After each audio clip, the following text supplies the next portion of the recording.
Hello guys, welcome to பாகடகஸ். இனி என்ன மேட்டர்னா 365 days to வெட்டிங்கில் 7th எபிசோட் தான் பார்க்க போகிறோம். 7th எபிசோட ஸ்டார்டிங்லேயே என்ன சொல்கிறாங்கன்னா, நம்ம ரீகாவும் மாக்கியமாவும் பார்த்துக்கிறாங்க. பார்த்து உடனே நம்ம ரீகா படார்னு அழுவ ஆரம்பிச்சிட்டாங்க. என்னாச்சுன்னு பார்த்தீங்கன்னா, அவங்க இன்றைக்கி தான் வந்து டோக்கியோக்கு வந்திருக்காங்களா. டோக்கியோக்கு வந்தோடனே எந்த இதுவும் கண்டுபிடிக்க முடியல, ஏரியாவில் சுத்தா இருக்குன்னு அவங்க பாட்டு குழந்த மாதிரி அழுவ ஆரம்பிச்சிட்டாங்க. அதுக்கு நம்ம ரீகா கேட்குறாங்க, அவங்களுக்கு அட்ரஸ் தெரியுமான்ட்டு. அதுக்கு நம்ம மாக்கியமாக வந்து உடனே எடுத்து காட்டுறாங்க, இதே அட்ரஸ்ன்னு. அப்படியே நம்ம ரீகா சொல்கிறாங்க, இது என் பக்கத்து அப்பார்ட்மெண்ட் தான் அப்படின்றாங்க. நம்ம ரீகா வந்து ஓகே தேங்க்யூ சொல்லிட்டு, உங்கள் அப்பார்ட்மெண்ட் ஸ்ட்ரக்கராக இருக்குது அப்படின்றாங்க. நம்ம ரீகா என்ன வழக்கம் போல் இன்னசென்ட் தானே, ஆவரேஜ்னு சொல்லிட்டு அப்படியே அவங்க கிளம்புறாங்க. கிளம்புனோடனே இன்ட்ரோ வந்தோடனே மறுநாள் காலையில் நம்ம ரீகா வந்து ஆஃபீஸில் இருக்காங்க. ஒகராவை பார்த்து நினைக்கிறாங்க, மாக்கியமாக தான் நான் சொல்லவே இல்லை அப்படின்னு நினச்சிட்டு இருக்கும்போது நம்ம ஒகரா சொல்கிறாரு, எனக்கு ஒரு வேலை இருக்குது, நான் ஆஃபீஸோட வெளியே போகிறேன் அப்படின்னு சொல்லிடுறாங்க. அதுக்கு நம்ம ரீகா வந்து மறுபடியும் நினைக்கிறாங்க, ஓகே எப்படியா இருந்தாலும் மாக்கியமாக வந்து நம்ம ஒகராவுக்கு தெரிஞ்சது, ஏன்னா அவங்க சைல்ட்ஹுட் ஃப்ரெண்டு தானே அப்படின்னு சொல்கிறாங்க.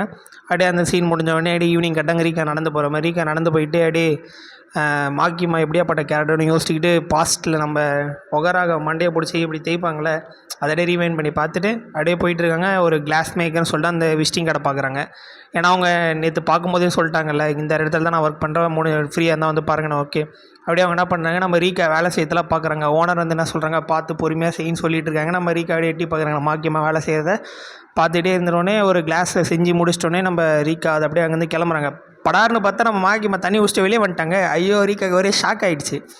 தண்ணி குடிச்சு வெளியே வாங்க உள்ளே வாங்க, ஏன் வெளியே இருந்து அப்படியே போகிறீங்க, என்ன பக்கம் தான் வந்தீங்க அப்படின்னு கேட்டு இருக்கும்போது, இல்லை நான் சும்மா இந்த பக்கம் வந்தாடி நம்ம ரீகா சமாளிச்சிருக்கும்போது நம்ம மாக்கியமாக சொல்கிறாங்க, உங்கள் வீட்டில் ஒரு ட்ரிங்க் ஓவர் பண்ணிக்கலாமா, உங்ககிட்ட நான் நிறைய பேசணும் அப்படின்னு சொல்கிறாங்க. நம்ம ரீகா சொல்கிறாங்க, இது வரைக்கும் நான் யாரையும் என் வீட்டில் விட்டதே இல்லை அப்படின்றாங்க. அதெல்லாம் ஒன்றும் இல்லை, நான் உங்கள் டோக்கியோவில் வந்து முதல்ல உங்களை தான் பார்த்தேன். எனக்கு இந்த சிட்டி வந்து பெருசாக இருக்குது, எனக்கு என்ன பண்ணுறதே தெரியல, உங்ககிட்ட நான் நிறைய பேசணும் அப்படின்னாங்க. அதுக்கு நம்ம ரீகா சொன்னாங்க, ஓகே நான் வீட்டை க்ளீன் பண்ணிட்டு கூப்பிட்றேன்ட்டு அப்படின்னும் போது நம்ம மாக்கியமாக என்ன பண்ணுறாங்க, அழகாக சொல்கிறாங்க, ஓகே விடுங்க மற்றதெல்லாம் நான் பார்த்துட்டு கரெக்டாக கண்ணடிச்சோடனே அப்படியே ரூமுக்கு வராங்க. ரூமுக்கு வந்து பார்த்தா அவங்க 2 பேரும் குடிச்சிட்ருக்காங்க. குடிச்சிக்கிட்டே டிஸ்கஸ் பண்ணிக்கிட்டே இருக்காங்க அவங்க ஊரை பற்றி. அப்புறம் திடீர்னு என்ன சொல்கிறாங்க, கும்பிட்டு சேர்த்து வரேன்னு சொன்னாங்களா, அவங்க கும்பிட்டு சேர்த்துட்டு வந்துட்டாங்க. அப்படியே பேசுகிறாங்க. அவங்க ஒரு பியர் கிளாஸ் குடிச்சிட்ருக்காங்க. ஒரு கேஸ் பியர் எடுத்து டேபிள் வைக்கிறாங்க. நம்ம அப்படி ரீக்க நினைக்கிறேன், அடங்கம்மாவில் இது நமக்குலாம் செட் ஆகாது அப்படின்ட்டு. அப்புறம் நம்ம மாக்கியம்மா சொல்கிறாங்க, அந்த பியர் கிளாஸ் இருக்குது, இது நானே பண்ணேன், இது ஒரு ஸ்டோனான பண்ணது அப்படின்னு சொல்கிறாங்க. மாக்கியம்மா நினைக்கிறாங்க, ஒரு ஸ்டோனாலே அப்படின்னு. ஏன்னா அவங்களுக்கு ஸ்டோன்லாம் நிறைய பிடிக்கல. அப்படியே நம்ம மாக்கியம்மா தானே ஆசோன்ற ஒரு ஸ்டோனால் தான் பண்ணேன். நான் வந்து சின்ன வயசுலேருந்து மலைகளுக்கும் காடுகளுக்கும் நடுவில் குச்சி விளையாடிட்டு இருப்பேன். எனக்கு பயமே இல்லை, நான் எங்கே வேணால் போயிட்டுருப்பேன் தனியாக. நான் ஸ்கூல் முடித்தோடனே ஒரு மலை மேலே ஒரு சின்ன பாறை மேலே உட்காந்துருப்பேன், அதான் என் ஹைட் அவுட்டுன்றாங்க. அப்புறம் அதுக்கு நம்ம ரீகா சொல்கிறாங்க, அதனால தான் வந்து நீங்கள் எவ்வளோ சேர்ஃபுல்லாக இருக்கீங்களா சொல்லிவிட்டு அங்கே அதனால தான் வந்து அங்கே டுக்குரோலாம் நிறைய இருக்கும் அப்படின்னு நம்ம ரீகா கேட்குறாங்க. அப்படியே நம்ம மாக்கியமாக சொல்கிறாங்க, கரெக்டு தான், ஆனால் அங்கே இருக்கிறது கிரியான்ஸ் தான் சொல்லிவிட்டு அப்படியே நம்ம ரீகா கேட்குறாங்க, அதனால தான் இந்த கிளாஸ் வந்து ரொம்ப அழகாக இருக்கா அப்படின்னு கேட்டோடனே நம்ம மறுபடியும் மாக்கியமாக சொல்கிறாங்க, நான் ஒன்றும் அழகாக இருக்குது, ஆனால் நான் கற்றுக்க வேண்டியது நிறைய இருக்குது. என் மாஸ்டர் வந்து என் மேலே ரொம்ப மேடாக இருக்காங்க. இன்றைக்கி தான் நான் வந்தேன் ஃபஸ்ட் நாள், என்ன பண்ணேன்னு எனக்கு தெரியல அப்படின்னு சொல்லி புலம்பிகிட்டு இருக்காங்க. நம்ம மாக்கியம்மா என்ன சொல்கிறாங்கன்னா, அதுக்கு தான் நான் வந்திருக்கேன், கண்டிப்பாக நான் கற்றுப்பேன் எல்லாத்தையும் அப்படின்னு சொல்லிட்டு நம்ம மிஸ் ரீகா கிட்ட கேட்குறாங்க, உங்களுக்கு எதனா வெறுப்பத்தமே இருந்துச்சான்னு கேட்குறாங்க. அதுக்கு நம்ம மிஸ் ரீகா சொல்கிறாங்க, நான் நேற்று வாங்கின மேப்போட ஃபோல்டு வந்து மடங்கி இருந்துச்சு அப்படின்னு சொன்னால், அது மாக்கியம்மா வந்து அவ்வளோதானான்னு கேட்குறாங்க. அதுக்கு நம்ம ரீகா வந்து புலம்ப ஆரம்பிச்சிட்டாங்க, நான் பார்க்குற ஒரு வெப் சீரிஸ் வந்து நின்று போச்சு, ட்ராவல் வெப் சீரிஸு. அப்புறம் நேற்று நான் ஒரு மூலையில் போய்ட்டு நான் என்னை பார்த்து முறைக்குது, அப்புறம் நான் இது வாங்க போகிறேன், அந்த இடத்துலேருந்து என்னை வந்து மேப் வாங்குற இடத்துல நான் கேட்குற ஸ்டாக்ஸ்லாம் இருக்க மாட்டேது அப்படின்னு சொல்லி புலம்பிகிட்டே இருக்காங்க. அப்படியே நம்ம ஆசோ அப்படியே இப்போ ஏதோ பேசுகிற மாதிரி நம்ம மிஸ் ரீகா வந்து இமேஜின் பண்ணுறாங்க, ஆசோவில் பார்த்த மாதிரி மாக்கியமாக செம்மழகாக இருக்காங்களே, இந்த மாதிரி ஒரு ஆள் கூட ஒகரா சைல்ட்ஹுட் ஃப்ரெண்டா அப்படின்னு கேட்க வரும்போது ஸ்டாப் ஆகிட்டாங்க திடீர்னு. அதுக்கு நம்ம மாக்கியமாக கேட்குறாங்க என்னன்னு. அதை நம்ம ரீகா நினச்சிட்டே இருக்காங்க, இவங்களையும் ஒகராவையும் வந்து நான் எப்படி சைல்ட்ஹுட் ஃப்ரெண்டாக கேட்குது, இதெல்லாம் கரெக்ட் இல்லையே ஒரு கோவர்க்கர் அப்படின்னு கேட்குறேன். மாக்கியமாக வந்து திரும்பி ஆரம்பிச்சிட்டாங்க, நீங்களும் ஒகராக வந்து கல்யாணம் பண்ணிக்க போகிறது இல்லையாமே அப்படின்ட்டு. நம்ம கல்யாணம் பண்ணிக்க போகிறது அதுக்கு நம்ம என்ன சொல்கிறாங்கன்னா அதை தான் நானும் ரீகா சொல்கிறாங்க, அதை தான் வந்து நானும் கன்ஃபார்ம் பண்ணிக்க விரும்புகிறேன்.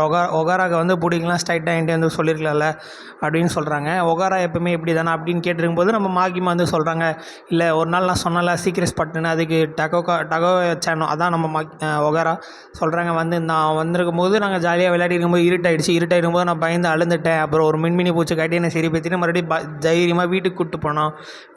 எங்கள் அப்பா மனையில் திட்டினாங்க. எனக்கு அங்கே வந்து டக்குயா சேன் தான் வந்து என்ன எனக்காக நின்றான் அப்படின்னு சொல்லிட்டு இருக்காங்க. அதுக்கப்புறம் நம்ம ரீகா கேட்குறாங்க, இப்போ இருக்க ஒகாராவை பார்த்தா அப்படி தெரியலையே அப்படின்னு சொல்கிறாங்க. அப்படி சொல்லிட்டு இருக்கும்போது நம்ம டக்குன்னு நம்ம மாகிமா என்ன பண்ணாங்கன்னா நம்ம ஒகாரா கால் பண்ணி வர சொல்லிட்டாங்க.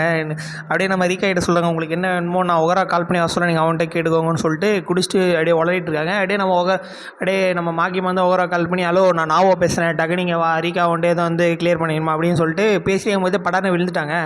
அப்படியே நம்ம ரீகா வந்து திடீர்னு யோசிக்கிறாங்க, ஐயோ இங்கே வந்து நம்ம ஒகாரா வர போகிறாரா அப்படின்ட்டு சடனாக எல்லாமே ஆகிடுச்சு அப்படின்னு. அப்புறம் நம்ம ஒகாரா வந்து எப்படியோ வந்துட்டு வந்து நம்ம ரீகாவை பார்க்குறாங்க. ரீகாவை பார்த்துட்டு உள்ளே போகிறாங்க. வீட்டுக்குள்ளே போனோடனே நம்ம நாவாவை எழுப்புறாரு. அது நம்ம ரீகா கத்துறாங்க, அவங்க தான் தூக்கிட்டாங்களே விடுங்க அவங்க தூங்கணும் அப்படின்னு சொல்லிட்டோடனே ரீகா வந்து கேட்குறாங்க, அவங்ககிட்ட ஒரு சில விஷயம்லாம் கேட்கணும் அப்படின்ட்டு.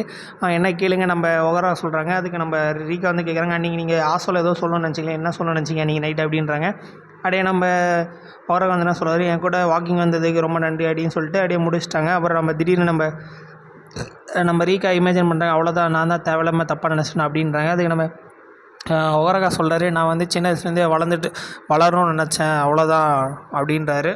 நான் வளர்ந்ததுக்கப்புறம் சின்னனாக இருக்கும்போதே நான் நினச்சேன், நான் வந்து அல்லுட்டாக இருக்கும்போது எல்லாத்தையும் நான் பார்த்துக்கணும், ஆனால் என்னால் முடியல, இந்த உலகத்தோட விஷயத்துக்கு எனக்கு ஈடுபாடு வரல அப்படின்னு சொல்கிறாங்க. அதுக்கு நம்ம ரீகா கரெக்டு தான், அன்றைக்கி நான் இடியோவுக்கு வந்து எங்கள் பேரண்ட்ஸ் இருந்தாலும் வரக்கூடாது, அதனால தான் நான் அவ்வளோ பாடுபட்டேன். நான் மேக்ஸிமம் என் ஃபீலிங்ஸ் வந்து டேன் ஆஃப்லேயே பண்ணி வச்சுருப்பேன், ஆனால் என்னால் இப்போ முடியல, அது நீங்கள் தான் காரணம் ஒகாராக அப்படின்றாங்க நம்ம ரீகா. அப்படியே ரீகா சொல்லிக்கிட்டு, இப்போ நான் என்ன பண்ணட்டும், என் ஃபீலிங்ஸ் வந்து சுவிச் ஆஃப் பண்ணுறீங்க, நீங்களும் நானும் ஜஸ்ட் கோவர்க்கர் தான் அப்படின்னு சொல்கிறாங்க. இப்போ நான் என்ன பண்ணுவேன்னு கேட்டோன்னே நம்ம ஒகாரா சொல்கிறாரு, எனக்கு உங்க கூட வெளியே போகணும், நீங்கள் என் கேர்ள் ஃப்ரெண்டாக இருப்பீங்களா அப்படிங்க. ரீகா படாருன்னு என்ன இதுன்னு கத்திட்டு, ஐயோ முடியாது அதுக்கெல்லாம் சான்ஸ் இல்லை அப்படின்னு சொல்லாரு. நம்ம அப்படியே ஒகாரா கண்ணனே வாயை கொடுத்து நானே மாட்டிக்கிட்டேனே அப்படின்னு கத்துறாரு. அப்படியே சீன் போயிட்டுருக்கு.